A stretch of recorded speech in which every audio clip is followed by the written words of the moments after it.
Bonjour à toutes et à tous, bienvenue pour l'émission du mardi 29 mars. Je suis Paul-Emmanuel, enseignant de Hatha Yoga formé par Sadhguru à son école en Inde. Le sujet que je vais aborder aujourd'hui, c'est un sujet qui m'a été proposé sur Instagram lors d'une question. C'était par rapport au chemin spirituel et quel était finalement l'obstacle principal. Et c'est une question qui est en fait difficile parce que il y en a beaucoup. Mais si on doit répondre, j'ai essayé de réfléchir. J'en ai trouvé énormément. Enfin, j'ai trouvé beaucoup. Et pourquoi j'en ai trouvé beaucoup? Parce que personnellement, je les ai vécus. Et donc, c'est plus une réponse qui va être basée sur principalement mon expérience, mais évidemment sur l'observation des participants que je suis depuis quelques années. Et donc, pour moi, l'obstacle principal, c'est ce qu'on appelle les attentes. C'est cette idée que nous avons tous en nous, que ce que l'on fait doit avoir une contrepartie, un bénéfice, quelque chose, une conséquence positive. C'est très très difficile d'être dans l'action désintéressée. Et pour moi, ça, c'est le frein principal à l'évolution spirituelle.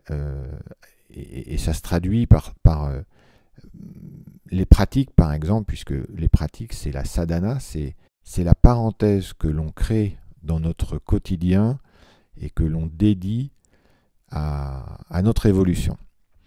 Alors, ce n'est pas forcément lié aux pratiques de Hatha Yoga. Sadhguru dirait que la sadhana, elle devrait durer 24 heures sur 24. C'est une attitude, c'est une façon de voir la vie et soi, et d'essayer d'attraper toutes les opportunités que l'on a dans une journée, et il y en a autant qu'il y a de secondes qui passent, pour essayer d'évoluer et de s'éveiller en conscience. Mais si on reste sur l'aspect des pratiques,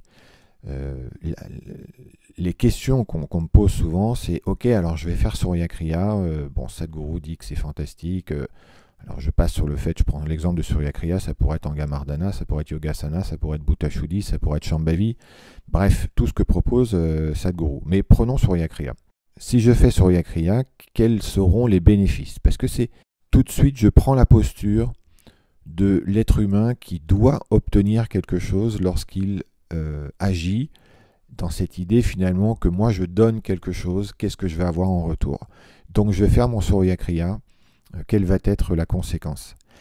Alors, sur les vidéos qui sont proposées, soit sur mon site, soit sur celui de Sadhguru, quand il parle de Surya Kriya, il y a toute une liste de bénéfices.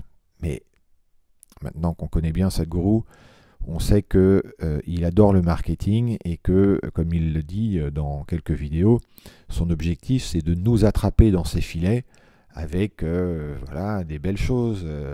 Si vous faites ça, vous allez voir, ça va aller mieux. Et évidemment que c'est vrai. Mais une fois qu'on est attrapé dans les filets, il y a un discours qui est plus, pour moi, réaliste, qui est plus basé sur la vérité du chemin spirituel. Et c'est la raison pour laquelle il n'est pas simple. Donc les attentes, c'est le plus gros frein, simplement parce que, comme des enfants, où on va planter une graine, et un peu tous les jours, on va aller déterrer pour voir si ça pousse. Et si on est un adulte et qu'on a des enfants qui plantent un plant de tomates et qui le déterrent tous les jours, on sait qu'il ne va rien se passer. Et on va leur dire, non, non, mais ce qu'il faut que tu fasses, c'est que tu attendes. Il faut que tu laisses la vie. Justement, le sujet en plus du moment, c'est sauvons les sols. C'est exactement ça. La vie qu'il y a dans les sols va faire en sorte que la graine ou le plant de tomate va se développer. Mais si tu déterres systématiquement tous les jours pour voir si ça pousse, mais ça ne fonctionne pas comme ça. Et quand on a une pratique comme Surya Kriya, il faut bien se mettre dans la tête que les fruits qu'on peut récolter, on ne saura pas quand ils vont apparaître. Et pourquoi? Simplement parce que c'est comme On est comme les arbres, je prends cet exemple-là, on fait vraiment partie de la nature, nous sommes faits d'atomes qui viennent de la Terre, comme le dit Sadhguru, et il faut vraiment en prendre conscience. Du coup, on fonctionne comme la vie fonctionne. Donc quand vous voyez prenons un pommier ou un manguier, avant la saison d'apparition des fruits, bah, c'est juste un arbre. Voilà, qu'est-ce qu'on a devant nous? Un arbre, il ne se passe rien du tout. En tout cas, dans notre perception, il ne se passe rien du tout. Mais à l'intérieur de l'arbre, il se passe toute une évolution absolument dingue qui, jour après jour, va amener à un moment ce qu'on appelle la saisonnalité des fruits. Et les fruits vont mûrir, et à un moment, les fruits vont être bons, et là, les êtres humains, peu importe, les abeilles, les insectes, vont être attirés par cet arbre. Alors, si vous avez eu la chance de goûter des mangues indiennes, et encore mieux directement en Inde, là vous comprenez que la vie est magique. C'est qu'avant la saisonnalité, l'arbre, le manguier, c'est juste un arbre, et puis au moment où les mangues apparaissent et deviennent mûres, c'est complètement dingue de se dire que quelques mois avant, il n'y avait rien du tout, et aujourd'hui, c'est la chose la plus délicieuse qui existe. Et donc nous, c'est exactement la même chose, c'est que Sadhguru, il plante une graine au travers, ou nous plantons une graine nous-mêmes, avec des pratiques comme Surya Kriya, et nous avons tous une saisonnalité. Quand est-ce que cette saisonnalité va apparaître? Ça dépend de chacun. Et il y a des gens pour qui ça va être un mois, il y a des gens pour qui ça va être 2 ans, il y a des gens pour qui ça va être 10 ans, et il y a des gens pour qui ça va être 20 ans. Alors c'est vrai, quand on entend ça, je disais ça au dernier stage que je proposais, alors quand on entend 2 jours, 1 mois, 2 mois, on se dit, ah bah oui, ça va, je peux attendre 1 mois, 2 mois. Mais quand on parle de 10 ans et de 20 ans, qui est capable de pratiquer par exemple Surya Kriya ou n'importe quelle autre pratique, tous les jours sans exception, avec la conscience que si ça se trouve, je vais passer les 20 prochaines années sans avoir de bénéfices. Et c'est là l'absolue qualité du pratiquant de yoga, et encore plus du yogi, c'est cette capacité à ne pas être dans l'attente de résultats. Et donc, il faudra se munir de détermination totale, de persévérance, pour ne pas se retrouver à déterrer le plant de tomate et se dire, ah, je comprends pas, ça fait 6 mois que je fais mon Surya Kriya, on m'avait dit que pour l'instant je ne ressens pas ce que j'espérais. Et c'est là l'obstacle le plus important sur le chemin spirituel. Vraiment, c'est l'obstacle le plus important. L'action désintéressée, c'est la marque du yogi. Et c'est la marque de Sadhguru. Si on l'observe, il est tout le temps dans l'action au maximum. Mais en réalité, pourquoi il est toujours dans la joie? Parce qu'il n'a pas d'attente. Alors c'est étonnant. Il faut l'observer au quotidien, voir être autour de lui, voir comment il fonctionne. Parce que a priori, on pourrait, en regardant les choses comme ça, se dire non, c'est pas vrai. Là, il est sur son projet Conscious Planet.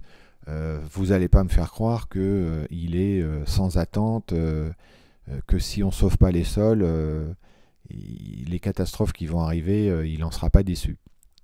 Il est totalement au-delà de la satisfaction et de la déception.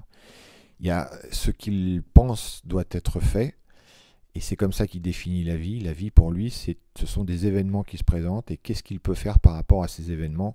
Il le fait. Il n'a pas d'attente.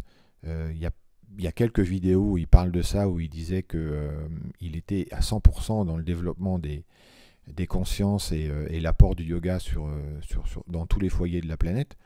Mais si demain, il prend cet exemple, je ne me souviens plus exactement de quel exemple, mais il lui arrivait quelque chose où il ne pouvait plus faire ce qu'il fait, et à la seconde où cette situation s'impose à lui, c'est terminé, il est OK avec. C'est difficile à comprendre, mais c'est comme ça qu'il fonctionne, et c'est comme ça qu'on devrait essayer d'apprendre à fonctionner. Donc je prends cet exemple parce que moi aujourd'hui j'enseigne, et je vois tous les compartiments de ma vie, tout ce qu'il a pu se passer avant et ce qui se passe aujourd'hui, et je vois que l'enseignement de Hatha Yoga que je propose fonctionne très très bien parce que c'est un compartiment où je n'ai absolument aucune attente. Je me suis impliqué dans l'enseignement que propose Sadhguru avec la simple idée vraiment de transmettre et puis terminer, point barre. J'essaye de transmettre avec 100% de mes capacités et de mon cœur, mais je n'ai aucune attente. Aucune attente, je le fais et c'est pour ça que ça fonctionne bien. Et c'est aussi pour ça que j'ai cette régularité dans mes pratiques le matin. C'est parce que vraiment, Sadhguru, peut-être qu'il a réussi à me transmettre ça. Il m'a dit non. Enfin, il nous a dit, il le dit à tout le monde, pratiquez comme si vous n'avez strictement aucun résultat de promis ou d'attendu. Vous faites votre Surya Kriya, comme vous prenez votre douche le matin, c'est la même chose. Quand on prend sa douche le matin, on ne se dit pas « Ah, fantastique, je vais prendre ma douche ». On ne se couche pas le soir en joie exceptionnelle parce que la douche va arriver le matin. Et on n'est pas non plus catastrophé, angoissé parce qu'on va prendre une douche. Donc vous voyez, il n'y a pas de coloration à un événement comme la douche. Simplement, on prend sa douche le matin parce que ça fait partie de notre rituel de vie. On connaît les conséquences de prendre sa douche. On se sent propre. Voilà, très bien. Mais c'est la même chose. Je fais mes pratiques spirituelles parce que je sais que ça fait partie de ce que je dois faire pour accéder à une évolution. Maintenant, quand est-ce que ça va arriver? Il ne faut pas que je sois dans cet état d'esprit. Ça arrivera quand ça arrivera. Et si on est dans cet état d'esprit, alors on est dans le bon état d'esprit et les jours vont passer, la sadhana va se faire et un jour, les fruits apparaîtront. Et c'est important d'être dans le un jour, les fruits apparaîtront, mais je ne sais pas quand. Et j'accepte ce fait-là. Parce que sinon, ce que j'observe, c'est qu'il y a 10 personnes qui vont venir faire Surya Kriya et Sadhguru va leur dire, voilà, c'est important que vous fassiez un essai sur 6 mois. Les gens vont s'engager sur 2 mois, ça va être très compliqué, ils vont arrêter parce que pour eux, 6 mois, c'est trop. Mais ceux qui arrivent à 6 mois, ils vont se dire, ah là là, ça fait 7 mois que je pratique, je ne suis pas finalement satisfait de ce que j'ai obtenu. Et si ça se trouve, c'était au 8e mois que les fruits allaient apparaître. Et donc, quelle catastrophe quand même d'avoir fait Surya Kriya pendant 7 mois, d'abandonner alors que la récompense était là. Mais qu'on n'a pas eu justement la maturité spirituelle suffisante pour aller là où il faut aller. Alors évidemment, c'est un discours qui est théorique. Le chemin, c'est pour ça qu'il est difficile justement, parce que la théorie, on peut l'entendre et se dire, bon ok, demain matin je me lève, je vais faire mes pratiques sans attente. Mais on est des êtres humains. Pourquoi je vous dis ça? Parce que si j'y arrive aujourd'hui dans l'aspect de la spiritualité, du yoga et de mon enseignement, c'est pas du tout ou forcément le cas dans tous les compartiments. Et donc, je fais comme tout le monde. J'ai des attentes, que ce soit envers des amis, la famille, parfois ça peut être des attentes financières, quand c'est difficile, des attentes, bref, tous les compartiments de la vie. Et puis, quand ça n'arrive pas, qu'est-ce qui se passe? Il y a déception. Et parfois, il y a très grosse déception. Et être déçu, c'est une forme de souffrance. Évidemment, c'est par expérience que je vous parle de ça. Et je pense que tout le monde se reconnaît dans cet aspect, que si on regarde un petit peu en vérité notre vie, si on regarde comment s'est déroulée notre vie, toute notre souffrance, elle est liée vraiment à des attentes. Si on regarde bien, les conflits qu'on a pu avoir avec des ex dans les relations, puisque c'est souvent dans ce domaine que ça se passe, souvent la souffrance elle vient du fait que voilà, moi je lui ai tellement donné, j'ai pas reçu en retour. Voilà la souffrance principale dans la relation, c'est ça. C'est cette idée qu'il doit y avoir une transaction, un échange. Bon bah écoute, moi je te donne ça et puis toi tu me donnes ça en retour. Et si tu me donnes pas ça en retour, je me sens pas bien. Bon, là on a mis le doigt dessus. C'est ce qui est la cause principale de la souffrance. Et bon, Sadhguru a fait je ne sais pas combien de vidéos sur cet aspect principal des relations. Et bon, voilà, je vous laisse aller voir ce qu'il en dit parce que je trouve son discours assez... Au début, je le trouvais un peu dur, quoi. Je me disais, bon, ok, finalement, Sadhguru, il est pas pro-relation, quoi. Il dit, finalement, vous avez besoin de solutions, et vous allez chercher les problèmes. Mais c'est intéressant d'écouter dans son intégralité ce qu'il dit à ce sujet. Il prend cet exemple des relations, mais en fait c'est pour tous les aspects de la vie, hein. C'est toujours ce côté des attentes. Donc voilà, c'était pour répondre à cette question que j'ai souvent et qui pour moi répond vraiment. Si vous voulez évoluer, si vous voulez avancer sur le chemin spirituel, devenir une meilleure version de vous-même, une version plus capable, plus libre et plus joyeuse, il faut absolument abandonner. Alors en totalité c'est l'idéal, mais en tout cas déjà si on peut diminuer le niveau de ses attentes et dans tous les domaines de la vie et principalement dans le domaine affectif, on s'en sort bien plus facilement. Et puis si vous êtes très sérieux dans le développement de votre propre personne spirituellement, alors abordez la sadhana comme une offrande.